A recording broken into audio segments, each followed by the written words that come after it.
So hello everyone, मेरा नाम अमित गौतम है और आज अपन डिस्कस करने वाले हैं इटालियन स्कॉलरशिप्स की। बहुत सारे स्टूडेंट्स हैं जिनने अपनी एडमिशन प्रोसेस स्टार्ट कर दी होगी इटली में, जो लोग स्टडी करना चाहते हैं, जिनका एडमिशन आ गया होगा, ऑफर लेटर्स आ गए होंगे, किसी का आंसर आना बचा होगा कुछ यूनिवर्सिटीज में। तो आपने अभी तक प्री एनरोलमेंट और एडमिशन प्रोसेस कंप्लीट की होगी। अब सबसे इंपॉर्टेंट पार्ट आता है इटली गवर्नमेंट का इटालियन स्कॉलरशिप्स, कि इटालियन गवर्नमेंट किस तरीके से स्कॉलरशिप प्रोवाइड करवाती है, क्या डेट्स होती है, क्या रिक्वायरमेंट्स होती है। तो आज अपन इस वीडियो में वो सारी चीजें कवर करने वाले हैं। तो अगर आप ये पूरी वीडियो को एंडिंग तक देखते हैं तो डेफिनेटली आपको इटालियन गवर्नमेंट की स्कॉलरशिप जो होती है आप उसको इजीली बहुत अच्छी तरीके से समझ सकते हो, आपको कुछ भी डाउट नहीं रहेगा।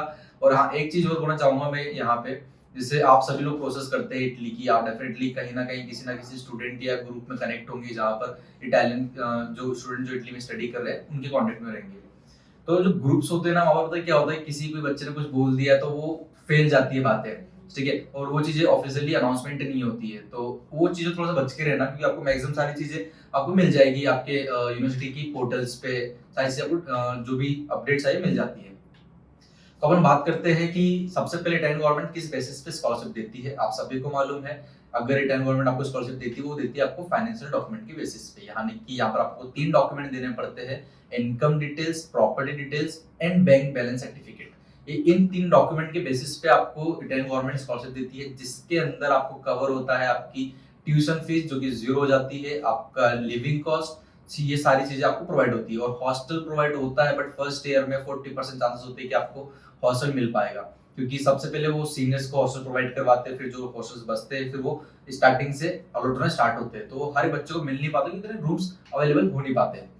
तो उस रीजन में क्या होता है कि आपको जो अमाउंट आता है, अभी इस साल अभी मैं एक काम करता हूँ, पहले आपको ना सिस्टमेटिक तरीके से बता देता हूँ कि इस साल क्या क्या अपडेट आई है, उसके बाद फिर क्या क्या आपको कटता है अमाउंट, क्या बेनिफिट मिलता है, वो सारी चीजें एक्सप्लेन करता हूँ आपको। तो अभी जो अनाउंसमेंट है लाजियो की तरफ से, जो अनाउंसमेंट हुई है 6 जून से स्टार्ट हो चुकी है एप्लीकेशंस, और डेडलाइन है उसकी 20 जुलाई, ठीक है, क्लोज हो जाए उसके बाद फिर आप अप्लाई नहीं कर सकते हो। इसमें जो पहले अमाउंट था वो था 5200 यूरोस पर ईयर आपको मिलता था लास्ट ईयर तक। इस साल इन लोगों ने थोड़ा सा अमाउंट इंक्रीज कर दिया है, जो कि 6000 टू 7000 यूरोस तक जा चुकी है, ठीक है। वो डिपेंड करता है आपके ईसे पे जो वहां पर बनता है, उसके एसी के वैल्यू पे अपना जो जाता है यहाँ पर India first time second time उनका 0 वैल्यू बनता है, तो अपन डेफिनेटली 7000 यूरोस उठा सकते हैं। तो स्कॉलरशिप का जो अमाउंट है वो इंक्रीज हुआ है 1000 टू 2000 यूरोस। इसके अलावा अब यहाँ पर बात आती है कि किस तरीके से एप्लीकेशन करना है, क्या डॉक्यूमेंट रिक्वायरमेंट है, क्या डेडलाइन से क्या अनाउंसमेंट होती है, वो सारी चीजें मैं क्लियर आउट कर देता हूँ। तो आपको जैसे मैंने अभी बताया कि 6 जून से एप्लीकेशन स्टार्ट हो चुकी है, 20 जुलाई लास्ट डेडलाइन है आपकी सबमिट करने की। उसके बाद आप सबमिट नहीं कर सकते हो। अगर आपने सबमिट कर दिया है तो वेल एंड गुड, अगर नहीं कर पाए हो तो फिर वो नहीं हो पाएगी 20 के बाद, ठीक है। तो ये चीज का बहुत अच्छे से ध्यान रखना, क्योंकि अगर ये चीज मिस हो जाती है फिर आपको पूरे इस साल स्कॉलरशिप मिलने वाली नहीं है, फिर आपको सीधे सेकंड ईयर में अप्लाई करना पड़ेगा स्कॉलरशिप। अब जिस एपिसोड में आपको बताया कि यहाँ 3 डॉक्यूमेंट बनते हैं: इनकम, प्रॉपर्टी और बैंक। इन तीनों के जो ईयर होते हैं कि किस ईयर के डॉक्यूमेंट लग रहे हैं, तो अनाउंसमेंट हुई है 31 दिसंबर 2020। अपन को इनकम भी 2020 की दिखाना है, प्रॉपर्टी डिटेल भी 2020 की दिखाना है, और बैंक बैलेंस सर्टिफिकेट भी 2020 का दिखाना है। तो तीनों डॉक्यूमेंट 2020 के बनने वाले हैं। तो आप सभी लोग डॉक्यूमेंट प्रिपेयर करना स्टार्ट कर दिया होगा, क्योंकि ग्रुप में जुड़े हो तो आपको इन्फॉर्मेशन आई चुकी होगी।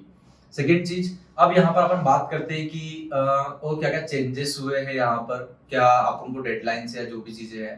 तो जिस तरीके से आपको मैंने बताया कि अभी 20 जुलाई लास्ट डेट है सबमिट करने की, उसके बाद जो इनका प्रोविजनल रिजल्ट है वो अनाउंसमेंट हो जाएगी 26 जुलाई को। 26 जुलाई को प्रोविजनल अनाउंसमेंट हो जाएगी किस किस को स्कॉलरशिप मिल रही है, और फाइनल जब रिजल्ट आता है तो उसमें कोई डिफरेंस नहीं होता है, ठीक है, सेम ही आता है। बट हाँ, जिनको रिजेक्ट हो चुके हैं उनके लिए 1 हफ्ते का टाइम रहता है कि वो चेंजेस कर सकते हैं, उसके बाद फिर उनको भी अप्रूवल हो जाती है। अब यहाँ पर एक चीज बहुत इंपॉर्टेंट है, अगर आप विनर आ चुके हो, आपको स्कॉलरशिप मिल चुकी है प्रोविजनल रिजल्ट में भी, बट फिर भी आपको अपनी एप्लीकेशन जो है उसको अनलॉक करके फिर से उसको सबमिट करना पड़ेगा, तभी आपका जो नाम है वो फाइनल लिस्ट में आएगा। अगर आपकी सबमिट है, आपने सबमिट कर दी है, अनाउंसमेंट हो चुकी है और आपने देखा ही नहीं इसको, चलो बोल को मिल गई है, क्या करने की जरूरत, कुछ करने की जरूरत नहीं है, आपने नहीं किया, तो आपका फिर नाम ना फाइनल लिस्ट में नहीं आएगा। आपको उसको वापस से अनलॉक करके वापस सबमिट करना पड़ेगा। भले से कुछ चेंजेस मत करो, बट अनलॉक करके सबमिट करना इंपॉर्टेंट चीज है, अदरवाइज फिर आपका नाम फाइनल रैंकिंग में नहीं आएगा, ठीक है। अगर इसके बाद हम बात करते हैं कि अमाउंट की, तो अमाउंट आपको मिलता है दिसंबर में, ठीक है। और यहाँ पर जो अमाउंट मिलता है वो आपके मिलता है इटालियन अकाउंट में। तो इटालियन अकाउंट का आईबेन नंबर, जैसे अपने यहाँ पर अकाउंट नंबर होता है, वहां पर आईबेन नंबर होता है। तो आईबेन नंबर का जो पूरी डिटेल है वो पोर्टल पे सबमिट करेंगे। जो डेडलाइन देके रखी है उन्होंने वो 7 फेब देके रखी है। अगर आप 7 फेब तक वो डिटेल अपलोड करते हो तो फिर आपको जो अमाउंट है वो मई जून तक मिलेगा, ठीक है। मई जून या फिर मार्च ले लो, आप मार्च तक आ जाता है वैसे अमाउंट। तो आपको अमाउंट उस टाइम मिलेगा। अगर आपने अपना आईबेन नंबर अपने दिसंबर से पहले ही सबमिट कर दिया है तो आपको दिसंबर 19, 20, 25 के बीच में आ जाएगी। 19 टू 25 के बीच में आपको आ जाएगी आपकी स्कॉलरशिप का फर्स्ट इंस्टॉलमेंट।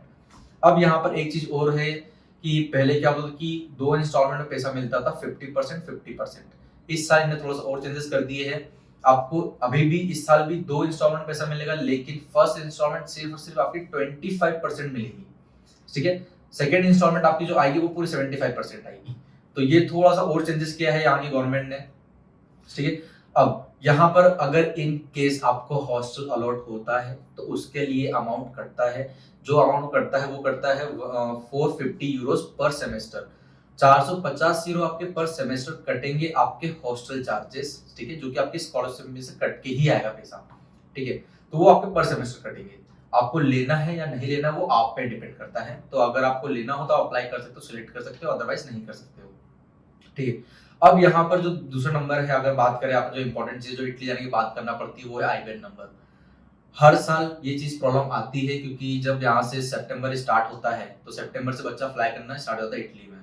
तो जब बच्चा इटली जाता है तो वहाँ पे जितने भी बैंक है, जितने भी गवर्नमेंट बैंक है, सब बच्चा सबसे पहले ट्राई करता है कि हमारा गवर्नमेंट बैंक पे ओपन हो, ठीक है। तो वहाँ पर ना भीड़ हो जाती है, बहुत सारे लोग आ जाते हैं। तो फिर वहाँ पर डेट्स नहीं मिलती अपन को, 2 महीने 1 महीने के बाद डेट्स मिलती है या फिर अपॉइंटमेंट नहीं मिलता है। तो उस केस में बच्चा कहाँ ओपन करा अकाउंट, जो इजी वे है, इजिली ओपन हो जाएगा, क्या कर सकते हैं।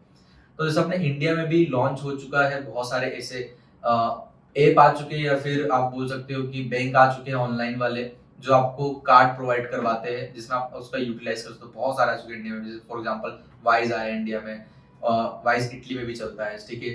और भी यहाँ पर से एस लाइज है, बहुत सारी चीजें आई है, तो ऐसे ही चलती है वहां भी इटली में, ठीक है। वहां पर जो सबसे इंपॉर्टेंट है, जैसे पैसा आता है जो बच्चा यूज कर चुका है लास्ट ईयर से, तो वो है एक वाइज ट्रांसफर वाइज, ठीक है। आप वो ओपन कर सकते हो, आपको कुछ नहीं करना है, अपना मोबाइल पे प्ले स्टोर पे जाके आपको ट्रांसफर वाइज सर्च करना है, आपको ऐप मिल जाएगा, इंस्टॉल करोगे आप, उसको साइन अप करोगे, पासवर्ड अपलोड करोगे, डिटेल्स डालोगे, एड्रेस डालोगे, तो वो आपका अकाउंट ओपन हो जाता है। जो कार्ड होता है वो आपको आपके एड्रेस पे डिलीवर हो जाता है, जिसके अंदर आईबीएन नंबर लिखा रहता है। तो फिर आप उसको इजीली कर सकते हो। तो सबसे पहले आप ये ट्राई करना कि वहां पहुंचते ही आप ऑनलाइन बैंक ओपन कर लेना। इससे ये होगा कि एंड मोमेंट पे अगर आपका अकाउंट ओपन नहीं होता है वहाँ गवर्नमेंट बैंक्स में, तो आप इसको यूटिलाइज कर सकते हो, ठीक है। वहां पर फिर N26 भी है, और N26 सबसे अच्छा बोला जा सकता है कि बैंक है, ठीक है। उसकी सर्विसेज अच्छी है, बट उसको ओपन करना थोड़ा डिफिकल्ट है क्योंकि वो इजीली वेरीफाई नहीं करता है, ठीक है। जैसे मैंने भी ट्राई किया तो मेरा नहीं हुआ था, मेरे बहुत सारे स्टूडेंट ट्राई किया तो N26 नहीं हुआ था, ठीक है। अब यहाँ पर अगर अपन बात करते हैं वाइस की, ठीक है, तो वाइस में एक चीज क्लियर आउट करूंगा यहाँ पे कि आपको जब साइन अप करते हो तो आपको वहां पर कुछ अमाउंट एड करना पड़ता है। 7 यूरो लगते हैं आपके कार्ड के, जो आपको घर पे आपका कार्ड डिलीवर होता है, एटीएम कार्ड जो आता है उसको 7 यूरो चार्ज करता है। तो आपको वो पेमेंट पहले ही करना पड़ेगी, उसके बाद फिर आपको कार्ड डिलीवर होता है, ठीक है। तो ये कर लेना आप, उसके बाद फिर आप बैंक ओपन कराने के लिए जा सकते हो। अगर हो गया तो फिर उसका नंबर दे देना, अदरवाइज आप इसका नंबर दे देना।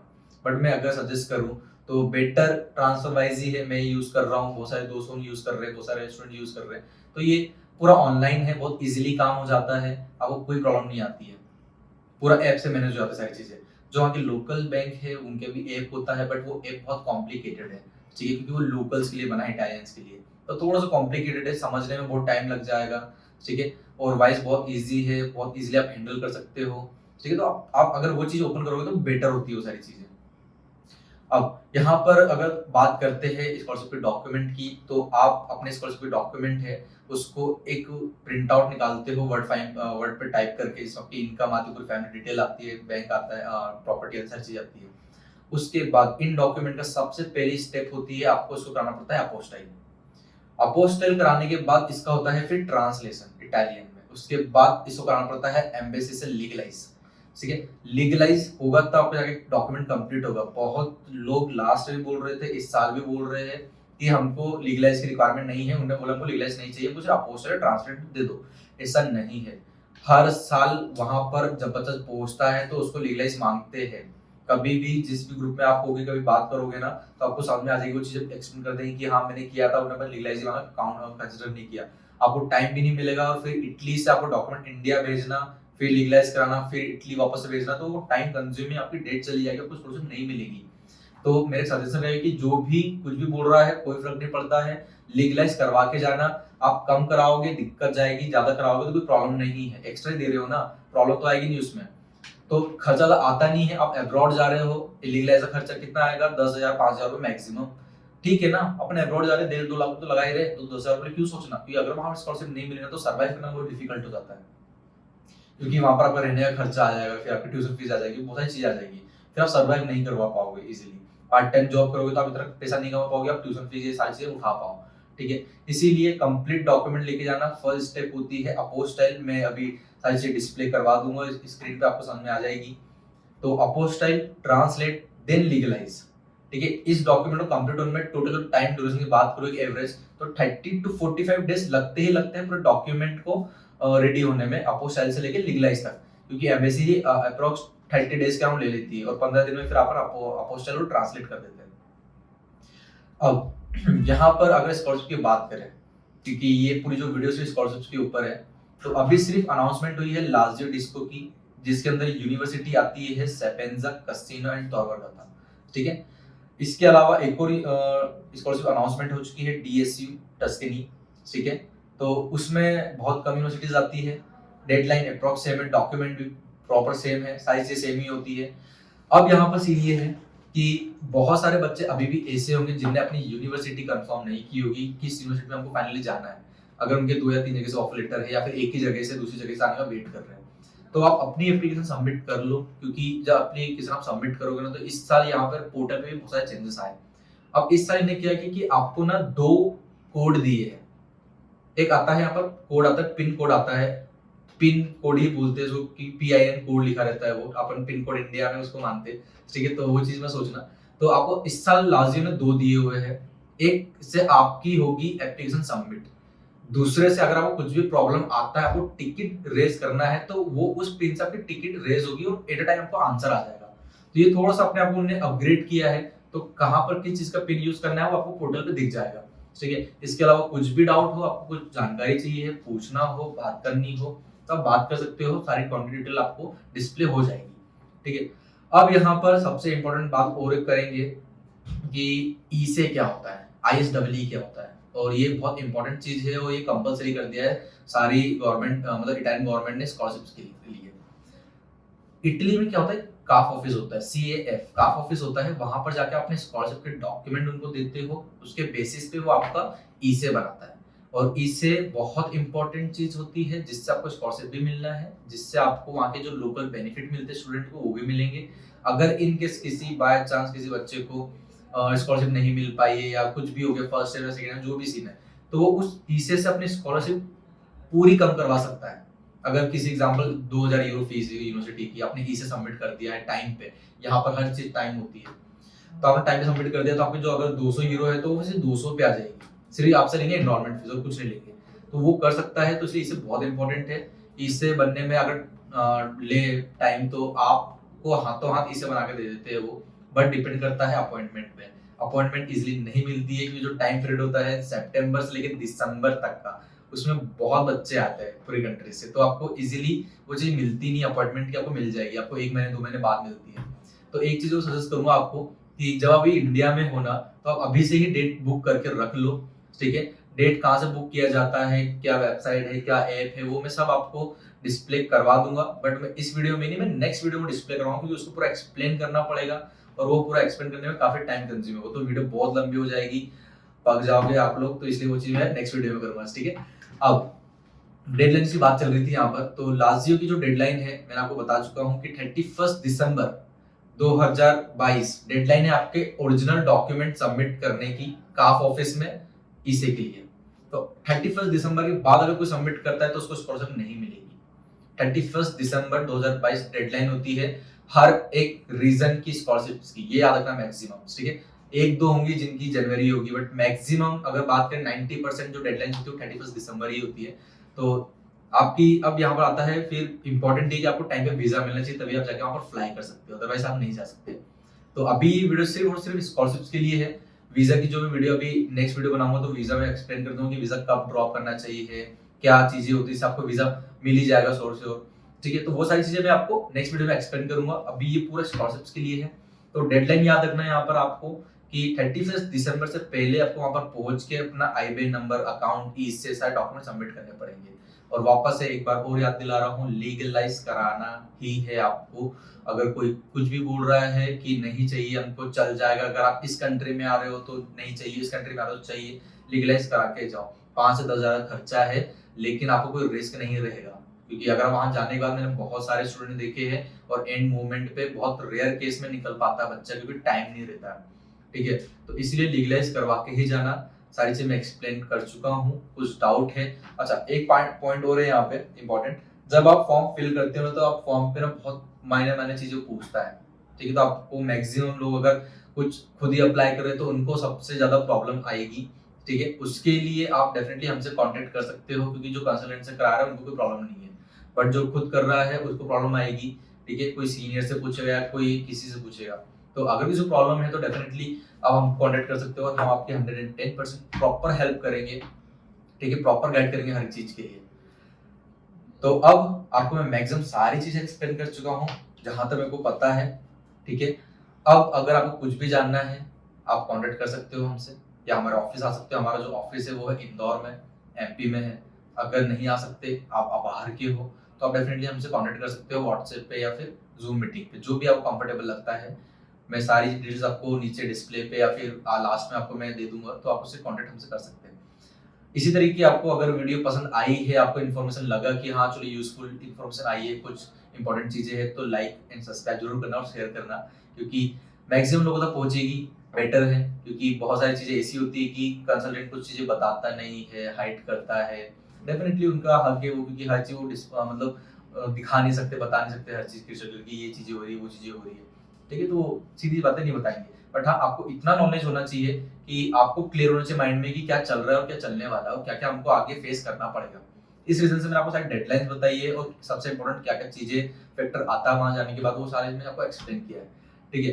तो अब आपको कुछ भी डाउट है तो डेफिनेटली हमसे कॉन्टेक्ट करें और लाइक करें, सब्सक्राइब करें और शेयर करें, ठीक है। चलिए, ओके, बाय बाय।